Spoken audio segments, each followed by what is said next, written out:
Hey guys, welcome back to my YouTube channel career buddy. इस video में हम बात करने वाले हैं how to fill up the application form of Dibrugarh university 2020। जैसा कि मैंने बोला था कि डिब्रूगढ़ यूनिवर्सिटी का यूजी का फॉर्म 10 को आएगा, कि आ चुका है। सबसे पहले हम लॉगिन करेंगे। अगर आपको लॉगिन करना नहीं आता है तो आप कमेंट में बताइएगा, मैं आपको उसके लिए नया एक वीडियो बनाऊंगी। तो जैसे ही लॉगिन करेंगे तो एक ऐसा पेज ओपन होगा, इसमें 5 ऑप्शंस है। आपको सबसे पहले क्लिक करना है अप्लाई ऑनलाइन में। जैसे ही आप अप्लाई ऑनलाइन में आप क्लिक करेंगे, यहाँ पे आ जाएगा आपका प्रोग्राम टाइप और प्रोग्राम नेम। तो प्रोग्राम टाइप में आपका जैसे कि यूजी, पीजी या फिर पोस्ट ग्रेजुएट में डिप्लोमा कोई भी कोर्स है, तो बट अभी जो है फ़िलहाल सिर्फ यूजी अंडर ग्रेजुएट का ही फॉर्म आया है, तो आपको वही क्लिक करना है। और प्रोग्राम नेम्स में जिस का प्रोग्राम, जैसे बी फार्मा आया है, बीए एलएलबी आया है, बैचलर ऑफ बिजनेस एडमिनिस्ट्रेशन आया है, बैचलर ऑफ कंप्यूटर एप्लीकेशन आया है। जो मैंने आपको 2 वीडियो पहले बताया था मेरे ही चैनल पे, जो नोटिस आया था डिब्रूगढ़ यूनिवर्सिटी का, उसमें मैंने पूरी डिटेल में बताई थी आपको कि कौन सी प्रोग्राम के लिए आपको कौन सा प्रोग्राम का आपका एप्लीकेशन फॉर्म आने वाला है डिब्रूगढ़ यूनिवर्सिटी के अंदर में। तो मैंने उसमें बताया था, आप वहाँ जाके अपनी एलिजिबिलिटी क्राइटेरिया क्या क्या है फॉर्म फिलअप करने के लिए, वो सब आप जाके वहाँ पे चेक कर सकते हैं। अगर कोई भी डाउट होगा तो आप मुझे कमेंट में बोलिएगा, और मैं उस वीडियो का लिंक आपको डिस्क्रिप्शन में दे दूँगी। मैं यहाँ पे जो है एक बैचलर ऑफ फार्मासिस्ट का फॉर्म फिलअप करने वाली हूँ।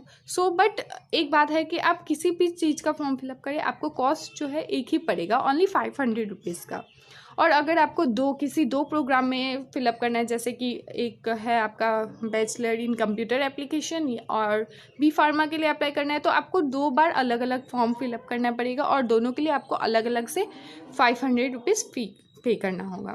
तो अभी हम लोग सबसे पहले तो अपना बैचलर, मैं आपको दिखाऊंगी कि आप बैचलर ऑफ फार्मासिस्ट का फॉर्म कैसे फिल कर सकते हैं। लेकिन अभी जैसे मैंने आपको कहा था कि पोस्ट ग्रेजुएट और अंडर ग्रेजुएट का नहीं आया है, तो आपको ऑप्शन में जैसे ही आप क्लिक करेंगे तो नो रिजल्ट फाउंड का ऑप्शन आ जाएगा। तो ये जो आपको अभी जैसा सिचुएशन चल रहा है, आपको सारे बच्चों को 12th का ऑब्वियस सा बात है टेंशन होगा कि मेरा एडमिशन कहाँ होगा, नहीं होगा।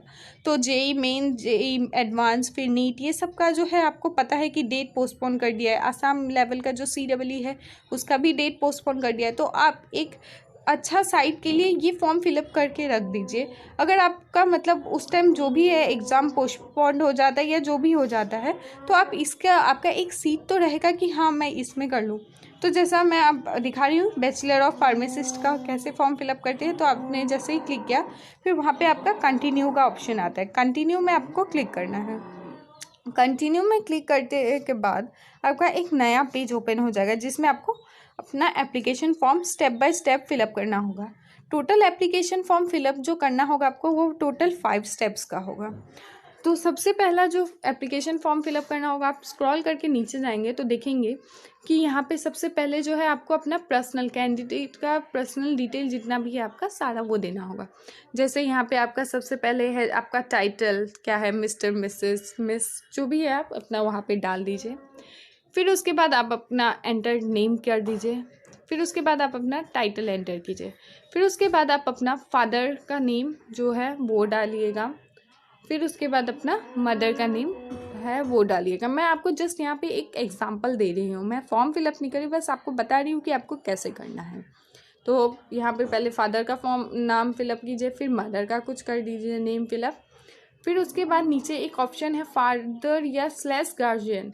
अगर आपका कोई फादर, जैसे किसी के फादर जो एक्सपायरी हो गए, तो कोई गार्जियन जो है वो अपनी मम्मी का भी फिलअप कर सकते हैं, या फिर कोई अगर और गार्जियन है तो उनका भी डिटेल फिलअप कर सकते हैं।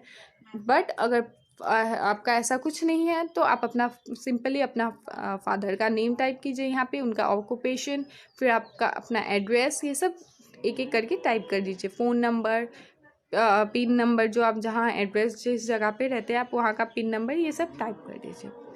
ये फॉर्म बहुत ही इंपॉर्टेंट है। जो असम के स्टूडेंट है वो समझ सकते होंगे, डिब्रूगढ़ यूनिवर्सिटी बहुत ही एक अच्छा यूनिवर्सिटी है अपना अंडर ग्रेजुएट कोर्स के लिए, और बी फार्मा के लिए ये बहुत ही अच्छा मतलब अपॉर्चुनिटी है स्टूडेंट के लिए।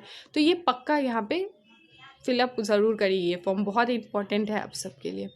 और मतलब अभी जो है आपका इंजीनियरिंग सेक्शन का भी होता है डिब्रूगढ़ यूनिवर्सिटी का, वो बेस होता है CEE के एग्ज़ाम के मार्क्स के ऊपर।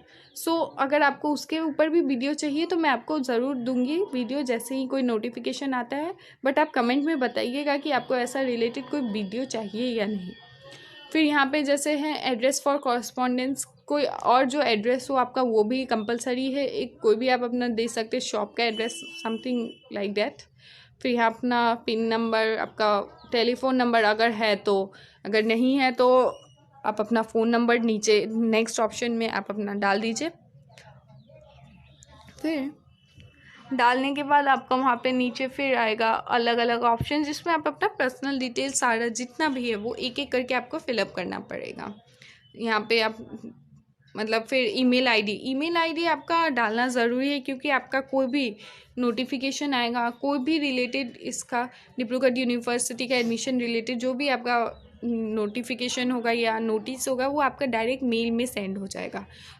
तो आप ईमेल आईडी डालिए और कोशिश कीजिए मोबाइल नंबर में एक SMS भी आएगा, तो मोबाइल नंबर ऐसा दे जो आपके पास रहे, क्योंकि अगर आपका कोई भी नोटिस आता है, नोटिफिकेशन आता है तो आपको फटाफट पता चल जाए।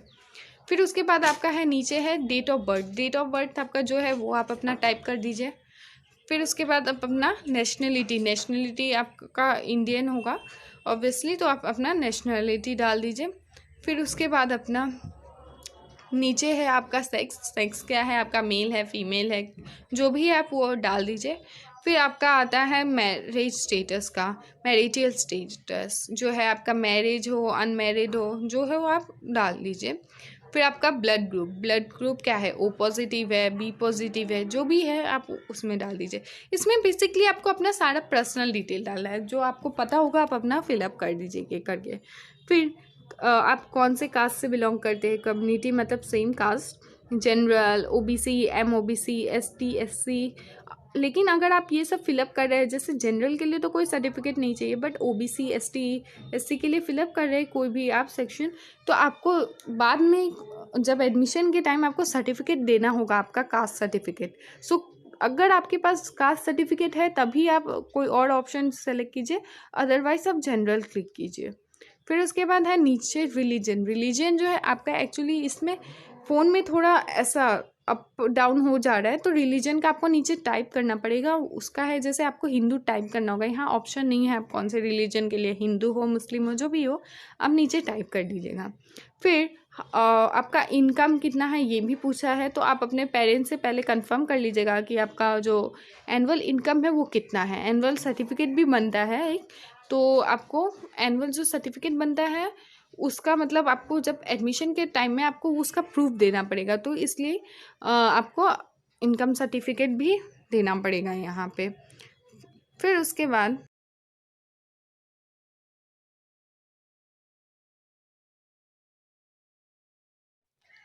तो फिर यहाँ पे अपना इनकम देखिए, जैसे है below 3 lakhs, between 3 lakhs to 6 lakh और अबव 6 lakhs, जो भी है आपका डाल दीजिए।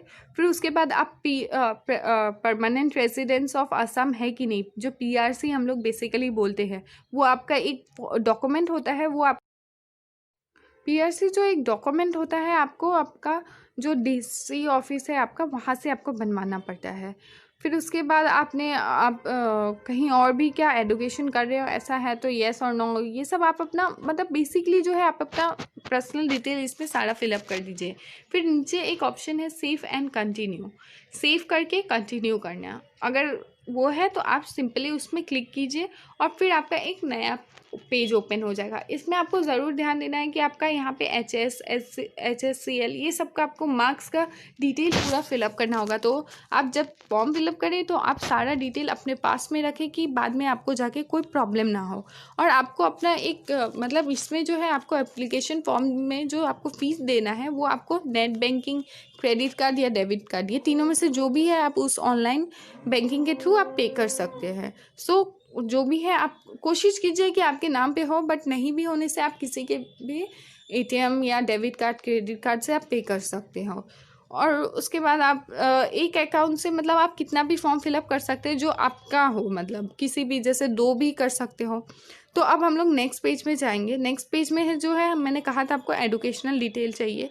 इसमें है फर्स्ट ऑप्शन है कि आपने कहाँ से पास आउट किया है, फिर कितना सिक्योर किया है, कितना आउट ऑफ, जैसे 500 आउट ऑफ होता है बेसिकली। फिर आपका percentage PC of percentage of marks कितना है, फिर कौन सा डिवीज़न है, फर्स्ट सेकंड डिवीज़न क्या है। ये जो लास्ट ऑप्शन है ये अदर क्वालिफिकेशन एग्ज़ाम जैसे गेट, ये सब आपका अभी मैंडेटरी नहीं है यूजी के लिए। फिर नीचे आपको अपना 10 का सारा मार्क्सिस बताना है, आप कौन से बोर्ड से पास किए हो, आपका roll number, year of passing, कितना डिवीज़न, परसेंटेज, कौन कौन से सब्जेक्ट से आपको ये बताना है। 10 का 10+2 डी फार्मा अगर किसी ने किया है तो वो डाल सकता है, या कोई और अदर कोर्सेज आपने किया है तो वो भी डाल सकते हैं। फिर नीचे है आपका पीसीबी, फिजिक्स, केमिस्ट्री और बायोलॉजी या मैथ्स दोनों में से कोई ऑप्शन है, उसका आपको फुल मार्क्स डालना है कि आपको 100 में से कितना मिला, फिर उसका परसेंटेज ऑटोमेटिकली आ जाएगा।